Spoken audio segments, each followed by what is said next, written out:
저는 십자가 위에 있어요 하는 이런 주제로 우리 하나님 말씀을 듣기를 원합니다. 저는 십자가 위에 있는가라는 질문은 이 갈라디아서 2장 20절 말씀처럼 내가 그리스도와 함께 십자가에 못 박혔나니, 내가 그리스도와 함께 십자가에 못 박혔나니, 너 그리스도와 함께 십자가에 못 박혔니? 너의 생각, 너의 아집들, 너가 고민하는 모든 것들, 너의 아픔들, 또 그리스도와 함께 십자가에 못 박혔냐? 이 십자가에 못 박혔다니 고백을 통해 내 자아가 죽고 내 안에 그리스도께서 사시는 삶이 무엇인지를 말하고 있다고 봅니다.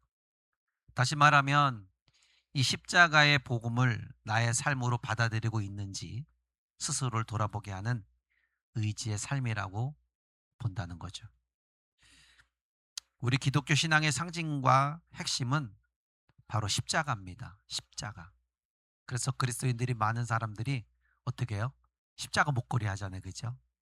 우리 주님이 이제 공생의 3년의 시간을 끝내고 예루살렘으로 입성하여 십자가의 길을 걸으려 합니다. 이 십자가의 길은 구약의 예언대로 우리에게 새 생명을 주기 위한 자기의 시간을 끝내려 하기 때문이라는 거죠. 이사야 53장 5절에 보면 그가 찔림은 우리의 허물 때문이요 그가 상함은 우리의 죄악 때문이라. 그가 징계를 받음으로 우리가 평화를 누리고 그가 채찍에 맞음으로 우리가 나음을 받았도다. 이제 우리 그리스도인으로 선택받은 우리들이 할 수 있는 일이 무엇일까? 이렇게 주님이 나를 위해서 그렇게 모든 것을 다 내어주고 이제 죽으려고 하는 그 모습에서 그리스도인들이 선택을 받은 우리가 무엇을 해야 될까?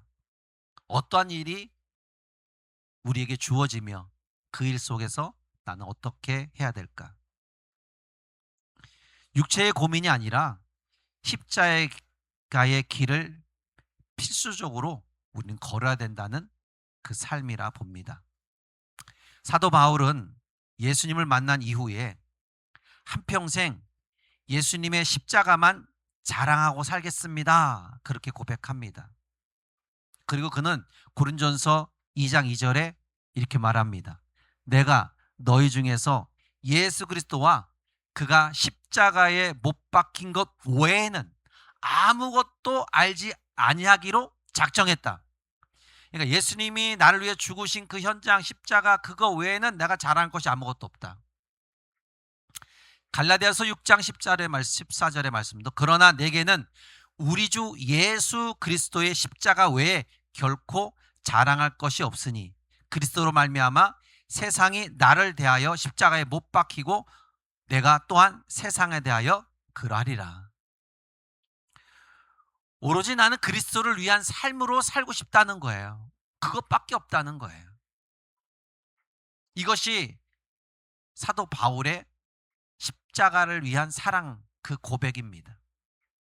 여러분, 그리스도인들의 삶으로 살아갈 때 자신의 뜻과 욕심으로 수많은 갈등이 끊임없이 이어지고 있습니다.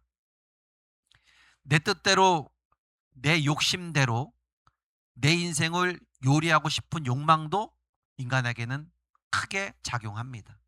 그러나 하나님은 우리의 삶을 하나님 자신이 운영하실 수 있기를 원하고 있어요. 내가 너 인생을 운영할게. 그런데 우리는 뭐 합니까? 아니요. 내가 할 겁니다. 하나님은 잠깐 거기 계세요. 내가 다 할 거니까. 내가 맡길 수 있을 때 맡기고 내가 다 할게요. 그런데 하나님은 그거 원하지 않아요. 내가 너를 운영해 줄게. 여러분, 하나님께 맡기는 것, 이것이 바로 거룩한 삶이고 하나님이 원하는 방법입니다. 그런데 여러분, 믿는 사람들이 공통적으로 갖는 갈등이 있다면 하나님을 믿어야 된다는 것을 알고 있으면서 믿지 않고 있다는 거예요. 다시 말하면 뭐예요? 신앙인으로 삶이 아니라 종교인의 삶으로 살고 싶은 마음. 이 갈등이 가장 큰 원인이라는 겁니다. 이것이 불신인 거죠. 내가 하고 싶을 때, 내가 교회 가고 싶을 때, 내가 맡기고 싶을 때, 내가 원하고 싶을 때 그때 하면 되는 거예요. 그냥 나를 그렇게 다구치지 마세요. 내가 원할 때 내가 그렇게 할게요. 목사님, 저한테 너무 교회 나오라고 하지도 마시고 저한테 이거 하라 저거 하라 하지도 마세요. 이렇게 섬기길 원합니다. 그렇게 하지도 마. 제가 알아서 할게요. 저 하나님 믿고 있거든요. 여러분, 과연 하나님 믿는 사람이 그런 말을 할 수 있을까? 아니에요. 하나님 믿는 사람은 그렇게 말하지 않습니다. 내가 어떻게 하면은 하나님을 위한 삶으로 살까? 더 겸손히. 누가 말하면 아, 맞습니다. 알겠습니다. 제가 그렇게 해보도록 노력하겠습니다. 여러분, 종교인은 늘 갈등이 있어요. 하나님을 믿는다 하지만 내 안에서 믿지 못하는 갈등. 하나님을 믿지 않고 기도하지 않고 거룩한 삶을 살지 않았는데도 잘 살아가는 세상 사람들 보면서 그것 보면서 실망감이 크기 때문에 그럴 수도 있다는 거예요. 그래서 갈등이 심할 수 있다는 거예요. 저들은 저렇게 믿지 않으면서도 나보다 잘 살아. 나보다 많은 걸 누리고 있어. 그런데 나는 그들보다 그렇게 열심히 최선을 다해서 예배 생활하고 하나님 믿는데 나는 저들보다 못하고 있는 그 현실을 보면서 갈등이 느끼는 거예요. 신앙인보다 나는 종교인으로 삶을 살고자 하는 그런 갈등이 더 크다는 겁니다. 그래서 하나님께서 어떤 기도 제목이나 상황을 맡기기보다는 내가 그 일을 어느 부분을 차지하고 있는 모습, 내가 할 수 있는 일이 무엇인가를 찾고 안심할 수 있는 만큼 해결하고자 하는 우리들의 모습이 있기 때문에 하나님을 그렇게 찾고 싶지 않은 마음이 더 크다는 거예요. 보세요. 사도 바울이라는 존재도 주님을 믿기 전과 후에 삶을 보면 알 수 있잖아요. 주님을 믿기 전과 믿고 나서의 삶. 사도 바울은 예수님 믿기 전에는 교회를 핍박했어요. 믿는 자들을 핍박했어요. 교회를 무너뜨리고 거기에 앞장섰던 사람입니다. 그런데 예수님을 믿고 나서 그는 완전히 변화가 됐습니다. 십자가에 자신을 못 박은 것만이 주를 위해 시간을 보낼 수 있다는 확고한 의지, 그 믿음이 그에게 있었다는 거예요. 자기의 모든 자랑거리를 다 배설물로 여기는 그러한 결정적인 그 결단을 하게 되었다는 거예요. 나 세상 모든 걸 다 배설물처럼 여기겠다. 그게 바로 빌립보서 3장 8절에 또한 모든 것을 회로 여김은 내 주 그리스도 예수를 아는 지식이 가장 고상하기 때문에 내가 그를 위하여 모든 것을 잃어버리고 배설물로 여긴다. 그렇게 고백하고 있다는 거예요. 여러분, 예수 그리스도를 어떻게 만났길래 자기가 가지고 있는 것들이 너무 많거든요. 자기의 달란트가 너무 많아요. 그런데 그것을 다 벗어버렸어요. 여러분, 사도 바울이 가지고 있는 달란트는요, 모든 사람이 부러워할 만한 거예요.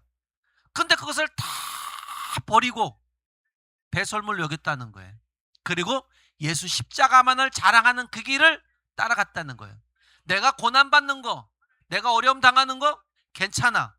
예수님은 나보다 더 많은 것을 당했어. 그래서 나는 예수님을 자랑하며 살 거야. 바울이 선택한 십자가 위에서의 삶처럼 옛사람을 십자가에 못 박아서 다시는 우리가 죄의 종로로 타지 않게 되기를 우리는 기도해야 될 줄 믿습니다. 여러분, 우리 옛사람, 나만을 위해 살았던 이유들을 십자가에 못 박여 죽여야 됩니다. 그래야 남을 힘들게 했던 자신을 죽이는 것이며 죽은 사람은 반응하지 않는다는 것을 알기 때문입니다. 옛자아가 죽고 반응하지 않는 자신을 기대하시길 바랍니다. 여러분, 내 자아가 죽을 때에 비로소 내가 하나님을 향한 기대치가 커진다는 거예요. 나를 죽이지 않는 사람들은 절대 하나님에 대한 기대치가 없어요. 그냥 내가 하는 거, 내가 하는 대로 버는 거, 그거 갖고 살지요. 그런데 내 자아가 죽어버리면 있잖아요. 아, 이제 하나님을 향한 삶이 다 기대가 되고 또 하나님이 나에게 무엇을 어떻게 해줄까 하는 그 기대감의 소망이 굉장히 커진다는 거예요. 누군가가 무시한다고 기분 나쁠 것도 없고 실망할 것도 없고 억울할 것도 없다는 거예요. 왜? 이미 내가 십자가에 다 못을 박았기 때문에. 세상이 우리를 칭찬한다고 고개 뻣뻣하게 들고 교만하고 자기를 자랑할 것도 없어요. 이것이 죽은 자의 삶이라는 겁니다. 그런데 죽지 않고 옛사람이 살아있다면 누군가가 여러분을 비난하고 나쁜 말을 들으면 마음이 속상해져. 우리 일생 살아가는 동안 가장 큰 적은 다른 사람이 아니고 바로 내 안에 내 자신이라는 겁니다. 여러분, 그리스도와 함께 십자가에 못 박힐 때 주어진 말씀을 구체적으로 봅니다. 오늘 이 본문의 말씀을 내가 그리스도와 함께 십자가에 못 박혔나니 그런즉 이제는 내가 산 것이 아니요 오직 내 안에 그리스도께서 사신 것이라. 이제 내가 육체 가운데 사는 것은 나를 사랑하사 나를 위하여 자기 자신을 버리신 하나님 아들을 믿는 믿음 안에 사는 것이라. 여기서 내가 그리스도와 함께 십자가에 못 박혔다. 이 말씀의 원래 의미는 예수님의 십자가 옆에서 십자가에 못 박혀 죽은 강도에 관계된 것입니다. 그들은 정말 말 그대로 그리스도와 함께 십자가에 못 박혀 죽었습니다. 그러면 바울 사도가 이렇게 고백을 할 수 있었던 것은 어떻게 해서 있을까요? 이것은 바로 사도만이 고백이 아니라 예수를 믿고 의롭다함을 받은 모든 성도의 고백이기도 합니다. 예수 그리스도를 믿음으로 말미암아 일어나는 일입니다. 그리스도를 믿는다고 하고 하는 것은 십자가에 달린 그리스도 안에서 나도 십자가에 달려 죽음으로써 죄의 저주, 하나님의 진노를 다 받았음을 의미하는 것이죠. 내가 산 것이 아니요 내 안에 그리스도께서 사신 것이라. 바울 사도는 그리스도인은 이 땅에서의 삶은 완전하지 않는 것을 말해주고 있는 겁니다. 그래서 믿음 안에서 그리스도와 연합하여 하나가 된다면 이신칭의 교리, 의인은 믿음으로 말미암아 살리라. 이것이 그리스도인들의 핵심적인 뭐예요? 진리라는 거예요. 의인은 믿음으로 살 수밖에 없다. 삶으로 행위가 우선이 아니라 예수 그리스도께서 대한 믿음은 나와 예수 그리스도를 하나로 연합하게 하는 묶어주는 것이다. 그래서 하나님께서는 내 안에 사시는 그리스도를 보시고 나를 판단한다는 거예요. 너 안에 그리스도가 있어? 정말 너 안에 그리스도가 있는 거야? 그걸 보고 우리 주님은 우리를 판단할 수 있는 거죠. 내가 육체 가운데 사는 것은 나를 사랑하사 나를 위하여 자기 몸을 버리신 하나님의 아들을 믿는 믿음 안에 사는 것이라.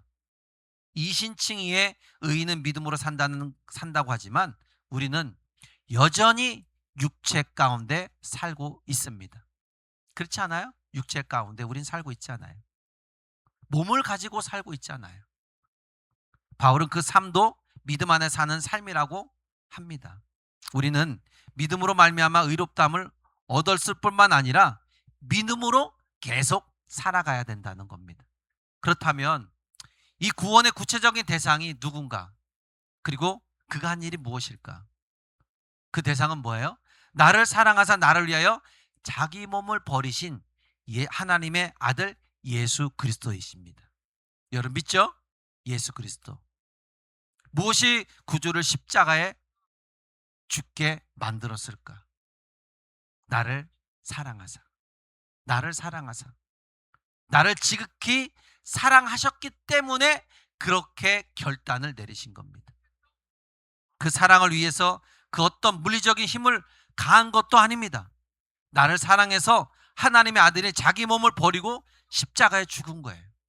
여러분, 하나님이잖아요. 모든 걸 창조했잖아요. 그렇지 않습니까? 자기에게 해를 가하는 사람 말 한마디면 다 죽일 수 있어요. 그죠? 로마 병정들 그냥 한 방에 끝낼 수 있어요. 그런데 신성의 능력을 하나도 가하지 않았습니다. 아무것도 자기 능력을 거기에 쏟아붓지 않았어요. 오로지 나를 위해서 그 육체로 다 죽으신 거예요. 다 쏟아내신 거예요. 무엇 때문에? 나를 사랑하시기 때문에. 내가 죽어야지만 저들을 살릴 수 있기 때문에. 여러분, 물에 빠진 자녀를 구하는 부모가 무슨 이유가 무슨 뭐 특별한 뭐를 준다고 해서 그를 살립니까? 이유 없습니다. 그를 사랑하기 때문에.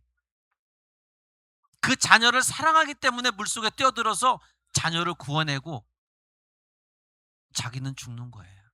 여러분, 이러한 찬양 가사도 있습니다. 왜 날 사랑하나? 왜 나를 사랑하나? 왜 주님 갈보리 가야 했나? 왜 날 사랑하나? 주님 나를 왜 사랑하셨죠? 왜 나를 사랑하셨어요? 왜 나를 위해서 그 갈보리 십자가 언덕에 그 십자가에서 못을 박혔습니까? 왜 날 사랑하십니까? 여러분, 나를 사랑하신 그분이 바로 구주 예수 그리스도입니다. 나를 사랑하사 나를 위하여 자기 자신을 버리신 하나님 아들 예수 그리스도. 예수님 때문에 우리는 성도로 불리워집니다. 그분을 믿는 자들. 성도로 되어졌다는 것은 영원한 죄 사함을 받았다는 거예요. 누구 때문에? 예수님 때문에. 그것은 하나님의 자녀가 되는 권세를 얻은 겁니다. 자녀라서 두려워하지 않고 자유롭게 하나님께 나아가 은혜를 구할 수 있는 양자의 영을 우리는 받은 겁니다. 그래서 그리스도와 연합하여 죄를 죽이고 의를 행하며 살 수 있게 되었으며 날마다 그분을 닮아갈 수 있게 된 겁니다. 여러분, 예수 닮길 원하죠? 우리는 하나님의 말씀을 따르는 우리들, 예배를 사모하고 하나님 그 사랑을 전하고자 힘쓰는 그들은 바로 예수 닮기를 원하는 자들입니다.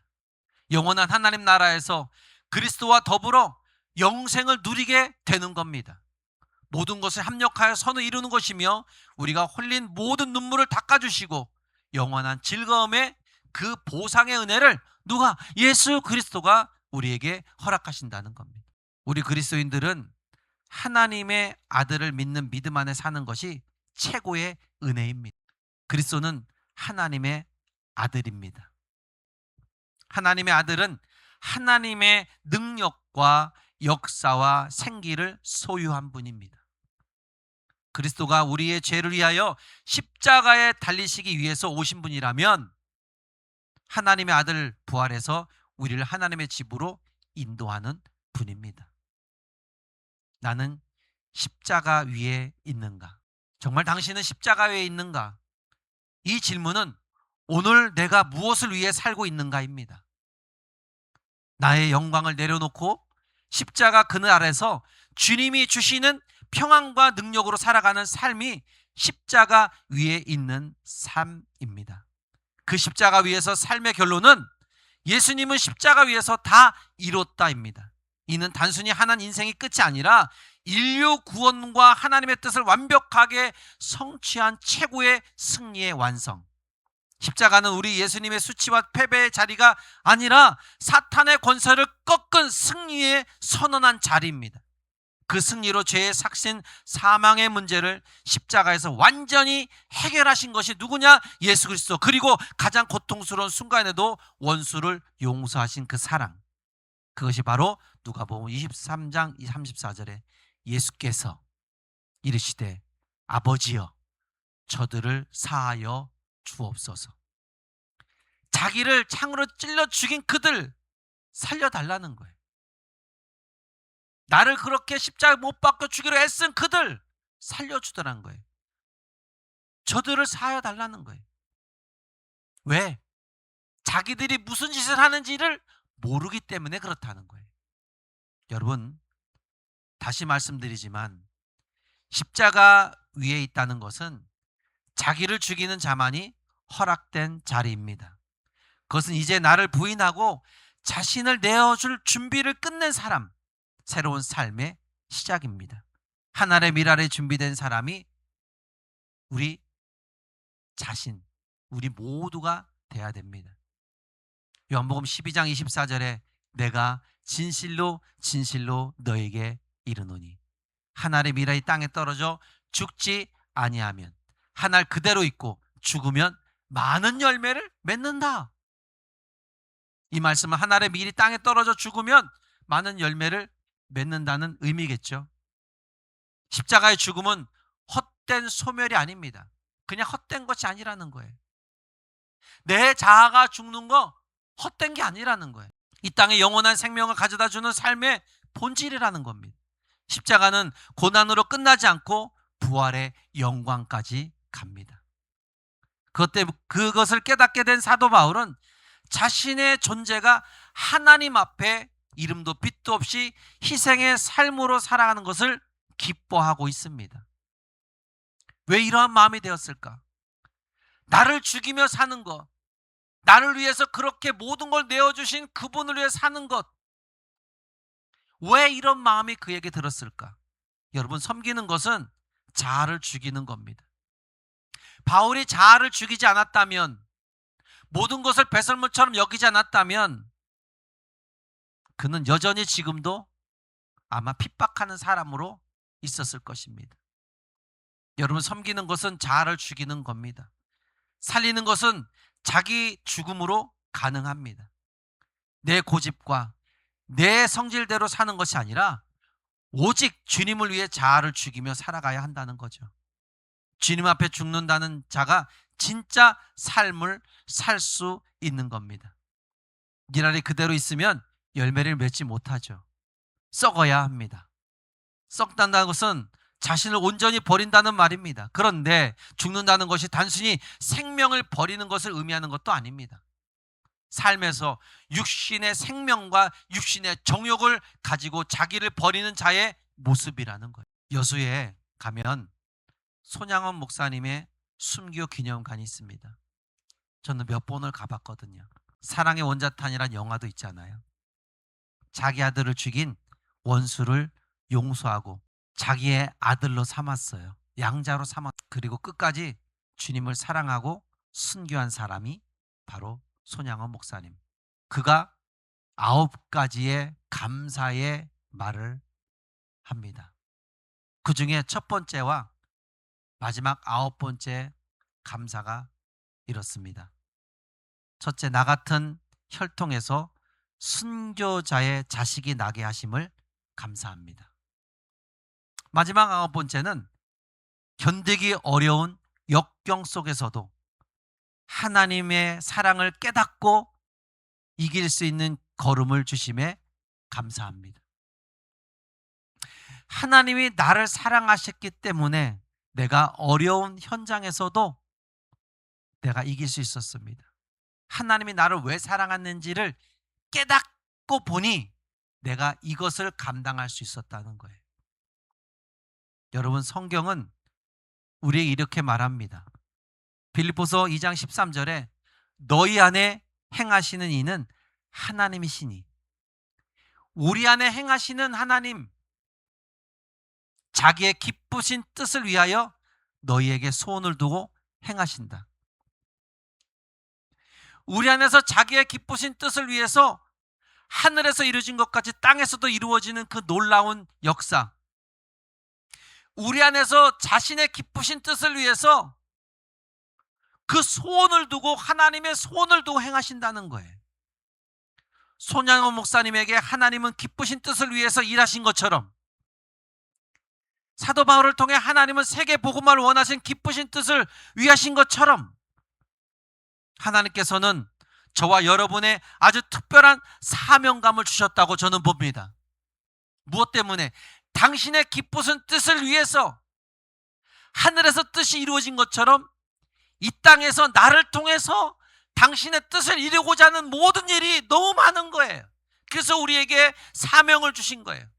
그 사명을 감당하기 위해서 하나님 말씀을 들을 수 있도록 여러분이 이 예배자리에 있는 거고요. 이 예배자리에서 하나님 말씀을 들으면서 그래요, 그 말씀이 내 마음에 와닿아요, 아멘 하는 거예요. 이것이 우리의 남은 인생을 가치 있는 인생으로 살 수 있을 뿐 아니라 하나님이 우리에게 배려하신 거예요. 사명을 감당해서 하나님이 더 많은 축복된 은혜의 삶을 살기 위한 배려하는 마음에서 우리를 선택하셨고 우리에게 사명을 주신 겁니다. 하나님께서 우리의 삶을 포기하지 않고 살아갈 수 있게 하신 것은 다 이유가 있는 거죠. 삶이 막막하고 힘들고 신앙생활에 회의가 찾아오는 것이 인생의 길인 것 같아요. 이것은 어느 특별한 삶을 사는 사람에게만 있는 것도 아니고요. 우리가 신앙인으로 자신을 부인할 줄 알고 십자가 위에 있는 믿음의 의미를 안다면 인생의 자신의 자리에서 하나님이 주신 사명을 따라 삶을 가치 있게 살아낼 때 신실한 하나님의 우리의 삶과 세상의 경험이 될 것입니다. 이제 오늘부터 자신을 가치 있는 삶으로 여러분 살아보시길 바랍니다. 가치 있는 삶. 주님이 십자가 위에서 보여주신 것처럼 우리 또한 그렇게 되기를 끝까지 잘 감당하는 저와 여러분 되기를 주의 이름으로 축복합니다.